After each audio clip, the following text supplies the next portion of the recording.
What's up mga chong? So good morning. So today may pupuntahan tayo kasi may papakabit tayo sa ating ADV. Mamaya papakita sa inyo kung ano to. Pero matagal ko na itong hinahanap kasi dun sa mga previous kong motor, meron to by default pag bili mo sa kasa.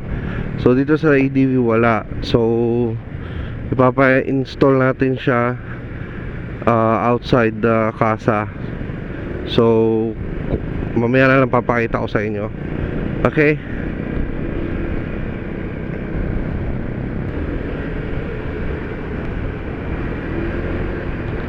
Papakita ko rin pala sa inyo kung saang shop natin ito ipapa-install. Pero dito lang to sa QC sa may Road 8. Nakita ko lang to sa group ng ADB 160. So gusto na siya pakabit para matapos na.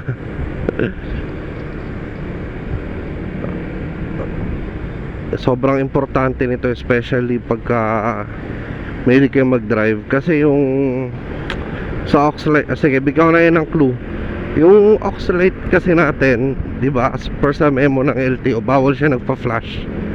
So itong, and usually pagka nagpapakabit tayo ng passing light, is tinatap ng mga electrician sa Oxlite, di ba?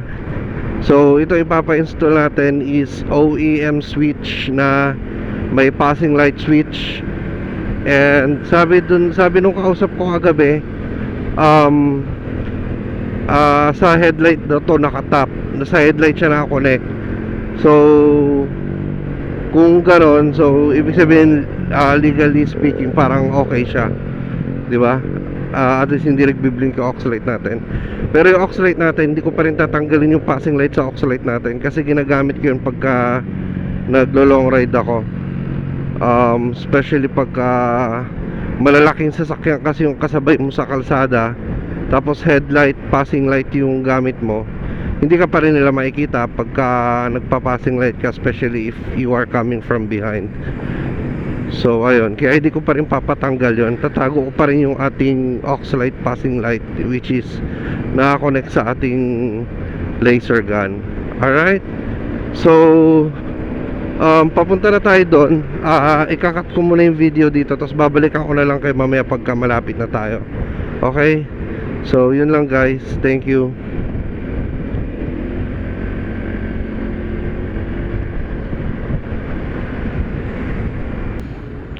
And guys, so as per Google Maps, less than 2 kilometers away na lang tayo. So 6 minutes from here, and nandun na tayo sa shop. So ang name ng shop guys, papangalanan ko na. Okay.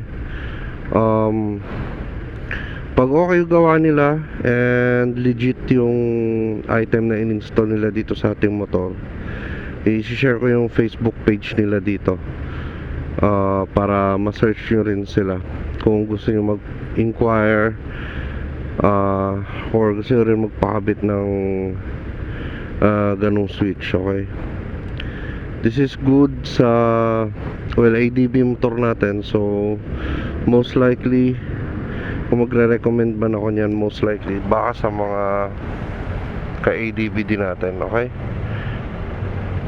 so ayun lang guys. Again, tong item na to, matagal ko nang tagal ako naghahanap nito kasi totoo lang, mas gusto kong ginagamit yung passing light kaysa sa busina, especially pag pasalubong. Kasi aminin na natin, minsan nakakairita pag yung kasabay mo sa kalsada busina ng busina. So ayun lang guys, I'll get back to you. Medyo traffic. Sabi sa Gmaps, kakaliwa daw tayo dyan, tapos malapit na doon. So hanggang dito na lang muna tayo guys. Bumalik ako after na ma-install. So yun na nga guys, tapos na install yung ating passing and confirmed gumagana siya maayos. So dalawa na yung passing natin. Meron tayong passing sa headlight, tapos meron din tayong passing sa aux light. So ayun lang. Baka dumaan ako sa JR Motorworks kasi papacheck lang natin, tapos para make sure na maayos yung wiring. So yun lang guys, pauwi na tayo ngayon. And dadaan muna tayo ng casa pala bago tayo dumiretso sa bahay. So daanan tayo saglit sa casa, tas uwi na rin tayo. In fairness, dito sa switch na kinabit nila, mas malambot ibalik yung yung signal light kesa dun sa stock. So yun lang guys, balikan ko kayo mamaya pagka nandun na tayo sa casa. I'm back. Sorry, hindi ko na vlog kanina, hindi na ako nakapag-record kanina. Pagod na kasi ako. Inantok na ako after ko kay JR Motorworks. Pag uwi ko, sobrang antok na ako. So pauwi pa lang ako, nakatulog na ako. Tapos at the same time, nalobat din tong ating SJ6 Legend. So wala akong alternative way to record audio, I like the part na in-install nila. Ito yung in-install nila, kung makikita nyo to. Yan, passing light, yan. So maganda siya, working siya. Mukha lang siyang stock or OEM like stated dun sa package. After nga dun sa kanila, pumunta ako ng casa.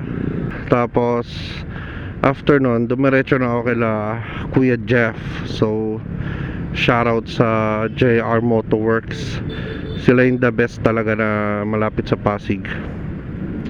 So ayun guys, inayos nila yung wiring. Tapos nabudol na naman nila tayo ng Street King side mirror. Ayan. So ayun lang guys, dito ko na lang tatapusin tong vlog na to. And shoutout kay Cap Arky, yung admin and founder ng Honda ADV 160 Roundtable. And then shoutout sa bilas kong si Balong, na isa sa ating mekaniko. Kay Uncle Pepe, shoutout. Rain Cloud Fernandez, shoutout din. And ayun lang guys, putulin ko na dito yung recording. Ganda sana ng ating ang tawag dyan, footage. Pero putulin natin guys. Papunta na ulit ako sa opisina. Ride safe, ingat sa lahat ng mga riders dyan. Please don't forget to hit like, share and subscribe. And see you sa ating next vlog. Bye bye.